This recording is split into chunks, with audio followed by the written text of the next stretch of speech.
বিসমিল্লাহিররহমানিররহিম।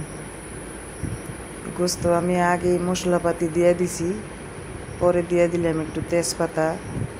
গোস্তটা আমার কষানো কড়াই হইয়া গেছে। ননদকে দাওয়াত দিছি।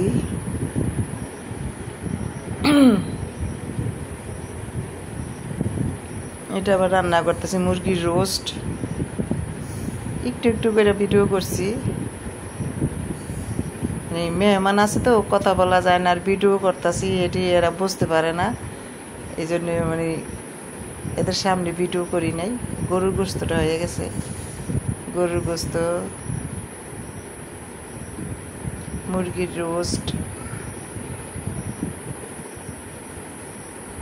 এটা রোস্ট রান্না করতেছি।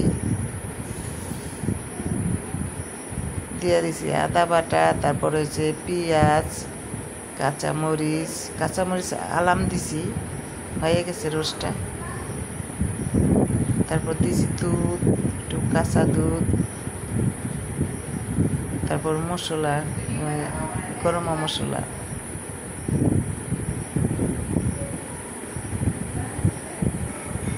আপনারা আমার রান্না দেখতে চাইলে আপনারা কমেন্টস করবেন, ভালো লাগলে তারপর আমি আবার ভালো ভালো ভিডিও ছাড়ব। আমি অসুস্থ থাকি বেশি, ঢাকা গেছিলাম ঈদ খাইতে, এখন আবার আসছি গ্রামে। গ্রামের চুলা, 2টা চুলা বানাইছি মাটি দিয়া, 2 মুখালা চুলা।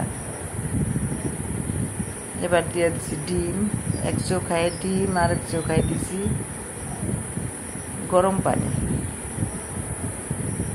তাড়াতাড়ি রান্না